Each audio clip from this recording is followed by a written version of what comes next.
Je ne veux plus te voir ici! Chassée sous une pluie glaciale par sa propre belle-fille à 67 ans, cette vieille femme ne se doutait pas que sa vengeance serait la plus belle leçon de vie de tout Londres. Il existe des moments dans la vie où tout bascule en une seule nuit. Ce soir-là, à Brixton, une porte qui se ferme allait devenir celle d'une toute autre destinée. Avant de découvrir comment sa vie a basculé, abonne-toi à la chaîne pour ne manquer aucune de nos histoires. Bienvenue dans les histoires inspirantes de Fatoumata. Margaret Johnson avait 67 ans, des mains usées par des années de travail, et un cœur que rien ni personne n'avait jamais réussi à briser. Elle était arrivée à Londres bien des années auparavant, avec son mari Emmanuel et leur fils Marcus, portant dans un seul bagage le courage d'une vie entière. Ils s'étaient installés à Brixton, ce quartier vivant et bruyant du sud de la capitale, là où les odeurs de cuisine africaine se mêlent au son du marché, là où les communautés du monde entier se côtoient dans une proximité parfois douce, parfois rude. Brixton avait été leur terre d'accueil. Pas parfaite, mais vivante. Margaret y avait appris l'anglais en regardant la télévision, en écoutant les voisins, en observant le monde avec ses yeux grands ouverts. Elle avait trouvé un travail de femme de ménage dans un hôtel du centre-ville, se levant chaque matin à 5 heures, prenant 2 bus dans le froid, travaillant dur sans jamais se plaindre. Emmanuel, son mari, conduisait un taxi la nuit. Ils économisaient. Ils rêvaient. Et ils avaient élevé Marcus dans l'idée que le travail honnête finit toujours par porter ses fruits. Puis Emmanuel était mort. Un soir de novembre, une crise cardiaque brutale, sans signe avant-coureur. Margaret avait pleuré pendant des semaines. Elle avait continué à travailler. Elle n'avait pas le choix. Et quand Marcus avait rencontré Vanessa, une jeune femme d'origine nigériane élevée à Croydon, Margaret avait serré la main de la fiancée de son fils avec toute la chaleur dont elle était capable. Elle voulait que Marcus soit heureux. C'est tout ce qu'elle avait jamais voulu. Au début, Vanessa était correcte. Polie, distante, mais correcte. Margaret n'en demandait pas plus. Elle aidait à la maison, s'occupait des enfants quand Marcus travaillait tard, cuisinait les plats que tout le monde aimait, nettoyait sans qu'on le lui demande. Elle le faisait par amour, parce que c'était sa nature, parce qu'elle ne connaissait pas d'autre façon d'exister dans un foyer que de s'y donner entièrement. Mais Vanessa, elle, voyait les choses autrement. Vanessa était ambitieuse. Elle voulait monter dans la hiérarchie sociale de Londres, quitter Brixton pour un appartement moderne à Canary Wharf ou un pavillon dans un quartier résidentiel. Elle travaillait dans les ressources humaines d'une grande entreprise à la City, portait des tailleurs bien coupés, parlait avec les mains et avec une assurance que Margaret admirait en silence. Vanessa avait de la volonté, cela ne faisait aucun doute. Le problème, c'est qu'elle avait aussi des préjugés qu'elle ne cherchait pas à cacher. Dans son esprit, Margaret était un obstacle. Une vieille femme accrochée aux traditions d'un village africain, incapable de comprendre les codes de la vie moderne à Londres. Quand Margaret priait le matin à voix basse, Vanessa levait les yeux au ciel. Quand Margaret cuisinait le foutou ou le ndolé pour le dîner, Vanessa commandait des pizzas pour Marcus et les enfants en disant que la nourriture africaine était trop lourde. Quand Margaret parlait de son village natal avec nostalgie, Vanessa la regardait avec une expression qui disait, sans avoir besoin de mots, « Tu vis dans le passé ». Et puis il y avait l'argent. Vanessa était convaincue que Margaret portait malheur. Pas par superstition sincère, mais parce que c'était une raison commode. Depuis que la belle-mère vivait avec eux, le loyer avait augmenté, la voiture était tombée en panne, Marcus avait raté une promotion. Tout cela, dans l'esprit de Vanessa, était lié à la présence de cette vieille femme dans la maison. Elle le disait à demi-mot au début. Puis elle le disait clairement, à Marcus, le soir dans leur chambre, espérant qu'il finirait par céder. Marcus, lui, aimait sa mère. Mais il aimait aussi la paix dans son foyer. Et la paix, dans ce foyer, avait un prix que Vanessa lui faisait payer chaque jour un peu plus cher. Il évitait les confrontations. Il changeait de sujet. Il s'enfermait dans le silence de ceux qui ne savent pas comment défendre ce qui leur est cher sans perdre autre chose en retour. Margaret voyait tout cela. Elle ne disait rien. Elle continuait à se lever tôt, à faire le café, à emmener les petits-enfants à l'école, à repasser les chemises de Marcus. Elle continuait parce qu'elle espérait que les choses s'arrangeraient. Parce qu'elle croyait encore que le temps et la patience pouvaient adoucir les cœurs les plus fermés. Elle avait tort. Ce soir-là, c'était un mardi de janvier. La pluie tombait depuis le matin, cette pluie londonienne froide et tenace qui s'infiltre partout et refroidit les os. Margaret avait passé la journée à garder les enfants, faire le ménage et préparer le dîner. Quand Vanessa était rentrée du travail, elle avait posé son manteau sur le canapé, regardé la table mise et dit, d'une voix sèche, « qu'elle avait invité des collègues à dîner le lendemain et que Margaret devrait rester dans sa chambre. Margaret avait répondu doucement qu'elle pourrait l'aider à préparer si elle voulait. Vanessa avait répondu qu'elle ne voulait pas de l'aide de Margaret. Qu'elle ne voulait plus de Margaret dans cette maison, point final. La dispute avait commencé là, dans la cuisine. Les mots avaient volé. Vanessa avait sorti des choses qu'elle gardait en elle depuis longtemps, des accusations, des reproches accumulés, une rancune qui cherchait une sortie. Elle avait dit que Margaret était une charge. Qu'elle prenait la place. Qu'elle vivait chez eux sans payer. Que cette maison était la sienne et qu'elle avait le droit de décider qui y vivait. Marcus était rentré au milieu de la dispute.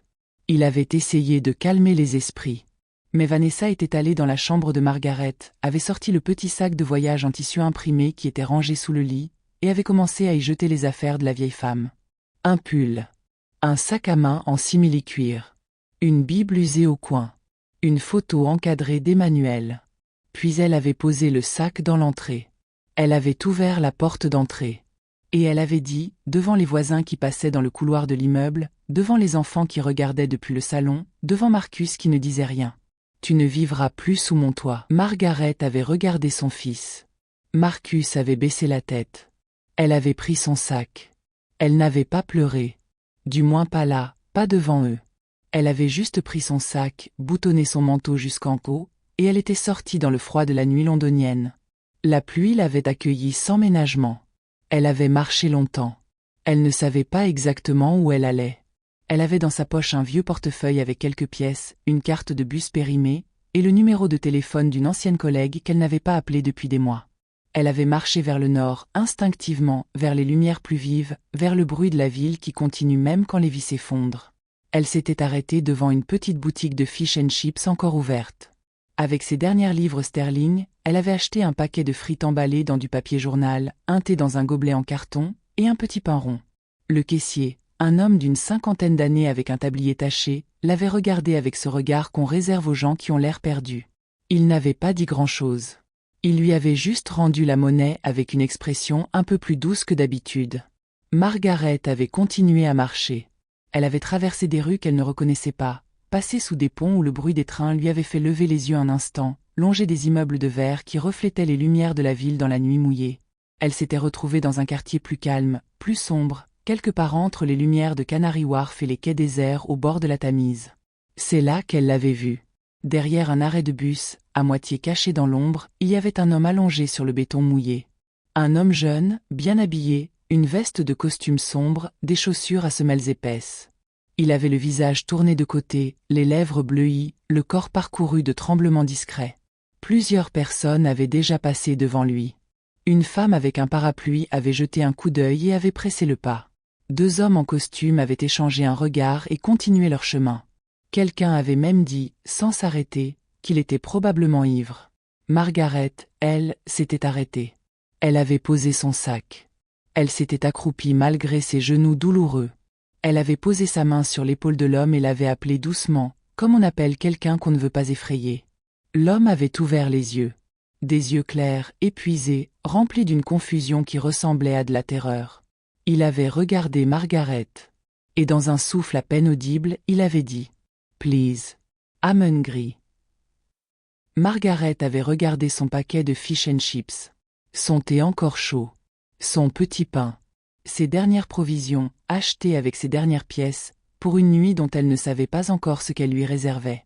Elle avait ouvert le papier journal. Elle lui avait tendu les frites. Elle lui avait mis le petit pain dans la main. Elle lui avait donné le gobelet de thé et l'avait aidé à s'asseoir, en lui soutenant le dos avec son bras maigre. L'homme avait mangé lentement, les mains tremblantes.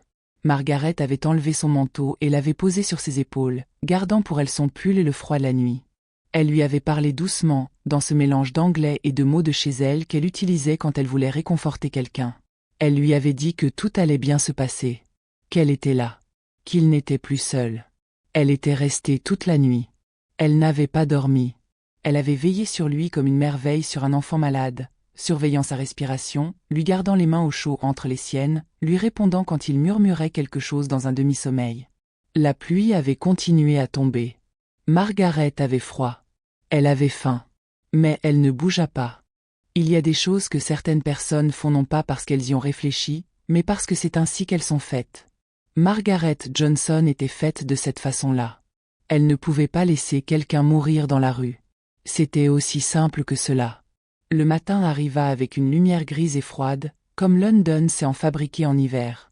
Margaret entendit les voitures avant de les voir. 3 Range Rover noirs qui s'arrêtèrent en double file, trop vite, avec une urgence dans chaque geste des hommes qui en descendirent. Ils étaient 5 ou 6, des hommes en costume sombre, des oreillettes dans les oreilles, des téléphones à la main. Ils regardaient partout avec des yeux affolés, cherchant quelque chose, ou plutôt quelqu'un. L'un d'eux vit Margaret et l'homme derrière l'arrêt de bus. Il s'était approché en courant, puis il s'était arrêté net, comme si ce qu'il voyait le dépassait. Il avait regardé Margaret, puis l'homme, puis Margaret encore.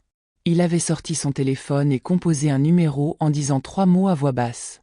Puis tout s'était emballé. D'autres voitures étaient arrivées. Une ambulance. Des hommes et des femmes qui s'affairaient autour de l'homme avec des gestes précis, professionnels. Margaret s'était levée, raide, ses genoux protestant bruyamment, et elle avait regardé la scène sans vraiment comprendre ce qui se passait. Un des hommes en costume s'était approché d'elle. Il lui avait demandé si c'était elle qui avait veillé sur lui toute la nuit. Margaret avait dit oui. L'homme l'avait regardée d'une façon qu'elle ne comprenait pas encore. Avec quelque chose qui ressemblait à de la stupeur, mélangée à une reconnaissance qu'on garde d'habitude pour des événements extraordinaires. L'homme allongé s'appelait Daniel Whitmore. Il avait 34 ans. Il était le fils unique de Richard Whitmore, un homme d'affaires dont le nom était connu dans tout Londres, propriétaire d'un empire immobilier qui s'étendait de Kensington à Canary Wharf, l'un des hommes les plus riches de la ville. Daniel avait été agressé la veille au soir après une réunion d'affaires. On lui avait volé son téléphone, son portefeuille, sa veste intérieure. Il avait réussi à se traîner jusqu'à cet arrêt de bus avant de s'effondrer. Il était resté là des heures dans le froid, dans la pluie, tandis que les passants continuaient leur chemin. Les médecins qui l'examinèrent à l'hôpital furent clairs dans leur diagnostic. S'il était resté 1 heure de plus dehors, dans ces températures, sans chaleur, sans nourriture, son cœur aurait lâché. L'hypothermie l'aurait tué. C'était une question d'heure. Margaret avait sauvé la vie de Daniel Whitmore sans le savoir. Sans savoir qui il était. Sans rien attendre en retour. Elle avait simplement fait ce que son cœur lui dictait de faire. Daniel avait refusé de quitter l'hôpital sans la revoir. On était venu chercher Margaret dans la salle d'attente où elle s'était assise, fatiguée, un gobelet de café chaud entre les mains qu'une infirmière compatissante lui avait apporté. On l'avait conduite dans la chambre privée où Daniel était installé, sous perfusion, le teint encore pâle mais les yeux vivants, bien vivants. Il l'avait regardée entrer. Et quelque chose dans son regard avait changé. Quelque chose s'était défait, comme un nœud trop longtemps serré. Il lui avait pris la main. Il lui avait dit merci dans un silence qui valait plus que tous les discours. Et Margaret, en le regardant, avait pensé à son fils Marcus. À tous les enfants du monde qui méritent que quelqu'un veille sur eux dans la nuit. Quand Richard Whitmore était arrivé, c'était un homme en manteau gris, les cheveux blancs, les yeux rouges de quelqu'un qui n'a pas dormi. Il avait serré son fils dans ses bras longuement. Puis il s'était retourné vers Margaret. Quelqu'un lui avait déjà raconté ce qui s'était passé. Que cette femme avait passé la nuit entière dans la pluie et le froid pour veiller sur Daniel. Qu'elle lui avait donné sa dernière nourriture et son manteau. Il avait regardé Margaret. Ses habits mouillés encore humides. Son petit sac en tissu imprimé. Les cernes sous ses yeux. Et il avait dit, avec une voix qui ne tremblait presque pas. « Où dormez-vous ce soir ?» Margaret avait hésité. Puis elle avait dit la vérité. Elle ne savait pas. C'est à ce moment-là que Richard Whitmore avait appris toute l'histoire. Un de ses assistants avait cherché à savoir qui était cette femme. Les informations étaient arrivées par morceaux. Une grand-mère africaine. Habitait à Brixton. Avait été mise à la porte par sa belle-fille la nuit précédente. Sans domicile fixe. Sans ressources. Elle était là, dans cet hôpital, parce qu'au lieu de chercher un abri pour elle-même, elle avait choisi de veiller sur un inconnu. Richard Whitmore avait été silencieux pendant un long moment. Il avait regardé son fils dans le lit d'hôpital. Puis il avait regardé Margaret. Et dans ses yeux, on pouvait lire quelque chose qui ressemblait à une certitude tranquille, la certitude de quelqu'un qui vient de comprendre quelque chose d'essentiel sur la nature humaine. Il avait pris des décisions ce jour-là. Des décisions rapides, comme celles que prennent les hommes habitués à agir.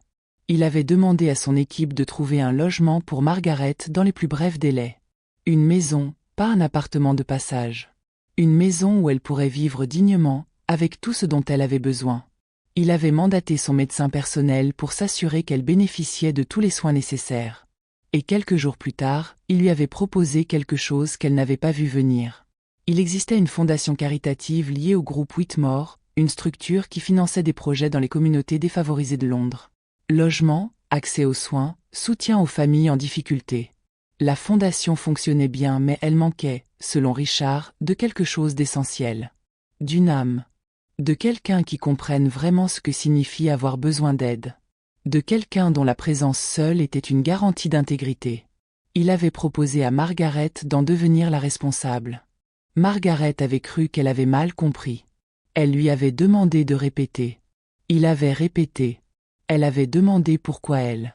Il avait répondu simplement, parce que dans une nuit où tout le monde est passé devant mon fils sans s'arrêter, vous vous êtes arrêté. Parce que vous lui avez donné votre dernière nourriture et votre dernier vêtement. Parce que vous êtes resté avec lui toute la nuit dans la pluie alors que vous n'aviez nulle part où aller. Il n'y a pas d'explication rationnelle à ce genre de bonté. Mais cette fondation a besoin de quelqu'un comme vous à sa tête. Margaret avait pleuré. Vraiment pleuré cette fois. Non pas de chagrin, mais de ce mélange étrange de soulagement et de gratitude et de quelque chose qu'on pourrait appeler la confirmation que la vie, malgré tout ce qu'elle vous fait traverser, finit parfois par vous regarder dans les yeux. Daniel, quant à lui, ne l'appelait plus par son prénom. Dans les semaines qui suivirent, dans les interviews qu'il accorda, dans les dîners caritatifs où il parlait de sa mésaventure, il l'appelait toujours de la même façon. Ma mère de Londres. My London Mother. Ces 3 mots, dits avec une simplicité désarmante, firent leur chemin dans les journaux locaux, sur les réseaux, dans les conversations des gens qui aimaient les histoires vraies. Et l'histoire arriva aux oreilles de Vanessa un jeudi soir, devant la télévision. Elle reconnut Margaret immédiatement. Ce visage qu'elle avait regardé avec mépris pendant des années. Ces mains qu'elle avait reléguées aux corvées. Cette femme qu'elle avait chassée dans la nuit avec un sac en plastique. Elle était là, sur l'écran, dans une voiture noire avec chauffeur, devant une maison dans un quartier qu'on ne pouvait se permettre qu'avec un salaire très confortable. Entourée de Daniel et de son père. Les journalistes posaient des questions. Margaret répondait avec sa voix douce, son anglais légèrement teinté d'un accent qu'elle n'avait jamais cherché à effacer. Vanessa avait posé la télécommande lentement. Marcus, assis à côté d'elle, n'avait rien dit. Dans les jours qui suivirent, Vanessa avait essayé de joindre Margaret. Par Marcus d'abord. Puis directement, par un message, puis par un autre. Elle voulait parler. Elle voulait expliquer. Elle voulait, probablement, récupérer quelque chose de cette histoire, un lien, une réconciliation qui aurait été aussi, dans son esprit, une façon de se repositionner dans un paysage qui venait de changer brutalement. Margaret accepta de la recevoir. Elles se retrouvèrent dans le salon de la nouvelle maison de Margaret, à Peckham, un quartier que Margaret avait choisi elle-même parce qu'elle s'y sentait chez elle, parce que les odeurs et les sons lui rappelaient quelque chose de vrai. Vanessa était arrivée habillée avec soin, les mains croisées sur les genoux, les yeux un peu trop brillants de quelqu'un qui a préparé ce qu'il allait dire. Elle avait commencé à parler. Des excuses, des explications, le stress du travail, les difficultés de la vie à Londres, la pression financière, des mots qui s'emboîtaient les uns dans les autres avec une fluidité qui ressemblait à quelque chose de répété. Margaret l'avait écoutée. Jusqu'au bout. Sans l'interrompre.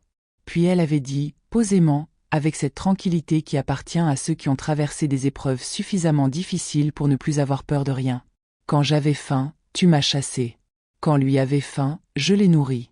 Voilà la différence entre toi et moi. Elle n'avait pas dit cela avec colère. Elle ne cherchait pas à écraser Vanessa. Elle constatait simplement.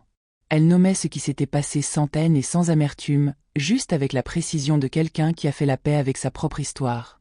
Vanessa était sortie de cette maison dans un silence lourd. Margaret, elle, avait repris son thé. Dans les mois qui suivirent, la fondation Whitmore sous la direction de Margaret devint quelque chose de différent de ce qu'elle avait été. Margaret apportait avec elle quelque chose que les tableaux de gestion et les stratégies philanthropiques ne peuvent pas acheter. Elle apportait la compréhension directe, dans le corps et dans l'âme, de ce que signifie se retrouver dehors avec un sac en plastique et quelques pièces dans la poche. Elle savait parler aux familles en difficulté parce qu'elle avait été cette famille. Elle savait voir ce que les autres ne voyaient pas parce qu'elle avait appris à regarder à hauteur d'humain, pas à hauteur de statistiques. Des projets naquirent. Des familles furent relogées. Des enfants eurent accès à des programmes d'aide scolaire. Des femmes seules trouvèrent un accompagnement. La fondation commença à faire parler d'elle dans les communautés africaines de Londres, dans les associations de quartier, dans les couloirs des services sociaux. On parlait de Margaret avec une considération mêlée d'affection. On disait que la fondation Whitmore avait changé depuis qu'une vieille dame de Brixton en prenait soin. Daniel venait la voir régulièrement. Il prenait le thé. Il lui posait des questions sur son pays, sur Emmanuel, sur Marcus enfant. Elle lui posait des questions sur ses affaires, sur ses projets, sur comment il voyait le monde. Il y avait entre eux une forme de filiation qui n'avait pas besoin d'arbre généalogique pour exister. Quelque chose qui s'était noué dans une nuit froide derrière un arrêt de bus, quelque chose de vrai. Marcus, lui, avait mis du temps. Il était venu voir sa mère une première fois avec beaucoup de maladresse, les mains dans les poches, les mots coincés dans la gorge. Margaret l'avait accueilli sans lui reprocher son silence de cette nuit-là. Elle comprenait. Elle avait toujours compris Marcus. Elle savait ce que c'était que d'être pris entre deux loyautés et de ne pas savoir choisir. Elle lui avait juste demandé d'être honnête avec lui-même à l'avenir. De ne plus laisser passer ce qui ne devait pas passer. Marcus avait pleuré dans les bras de sa mère. Et elle l'avait tenu, ce fils qu'elle avait porté, élevé, aimé, comme si rien ne s'était passé. Parce que c'est ainsi que les mères font, les vraies, celles qui savent que l'amour n'est pas une récompense qu'on distribue selon le mérite. Londres continuait de tourner autour de tout cela. La ville avec sa pluie tenace, ses contrastes de lumière, ses quartiers qui se touchent et ne se ressemblent pas. Brixton et Kensington à quelques kilomètres l'un de l'autre, avec entre eux tout ce que le monde peut mettre comme distance invisible.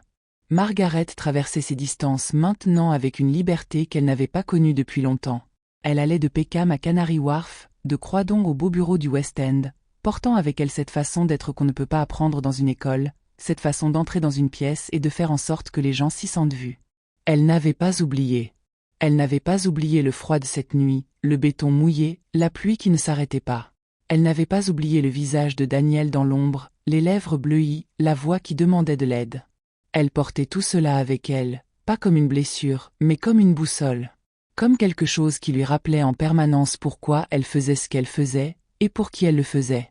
La vie de Margaret Johnson, à 67 ans, avait recommencé. Non pas comme une seconde chance, comme si la première avait été un échec, mais comme une suite naturelle de qui elle avait toujours été. Elle avait toujours été cette femme qui se lève tôt, qui donne sans compter, qui ne laisse pas quelqu'un derrière elle dans la difficulté. La différence, c'est que maintenant le monde le voyait.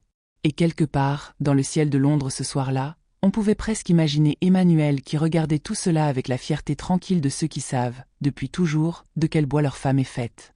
Voilà. Je vais vous dire ce que cette histoire m'a fait, à moi. Quand j'ai entendu parler de Margaret pour la première fois, la première chose que j'ai ressentie, c'est une douleur familière. Parce qu'on connaît tous, dans nos communautés, une Margaret. Une femme qui a tout donné, qui a traversé l'océan, qui a construit quelque chose de rien, et que la vie a mal récompensé au moins une fois. Une femme qu'on a regardée comme un fardeau alors qu'elle était le pilier. Une femme qu'on a chassée alors qu'elle méritait d'être honorée. Ce qui me touche le plus dans cette histoire, ce n'est pas le retournement de situation, même s'il est beau. Ce n'est pas la maison, ni la fondation, ni les voitures noires. Ce qui me touche, c'est la nuit. Cette nuit dans la pluie où Margaret, sans toit, sans argent, sans rien, a quand même choisi de s'arrêter. Elle aurait pu continuer à marcher. Elle avait ses propres problèmes. Elle avait toutes les raisons du monde de passer son chemin, comme tous les autres avaient fait avant elle. Mais elle s'est arrêtée. Parce que c'est qui elle est. Pas parce qu'elle espérait une récompense. Pas parce qu'elle avait calculé quoi que ce soit. Parce que face à quelqu'un dans le besoin, elle n'avait pas la capacité de regarder ailleurs. Cette qualité-là, cette incapacité à l'indifférence, c'est la chose la plus rare et la plus précieuse qui existe. Et cette histoire nous rappelle qu'elle existe, qu'elle survit à tout, à la pauvreté, à l'humiliation, à l'exil, au chagrin. Elle survit parce qu'elle est logée quelque part dans les personnes qui l'ont cultivée toute leur vie, souvent sans témoin, souvent sans applaudissements. Ce que je veux que vous reteniez, c'est ceci. Votre bonté n'est pas une faiblesse. Votre générosité n'est pas une naïveté. Et les gens qui vous font sentir que vous prenez trop de place ont souvent eux-mêmes un cœur trop petit pour comprendre la grandeur de ce que vous portez. Continuez à vous arrêter. Continuez à vous baisser. Continuez à donner même quand vous n'avez presque plus rien. Parce que cette nuit, quelqu'un en a besoin. Et cette nuit, vous pourriez être la seule personne à s'en rendre compte. Maintenant j'aimerais vous entendre, vous. Est-ce que vous avez déjà eu une Margaret dans votre vie, quelqu'un qui a tout donné sans rien attendre en retour?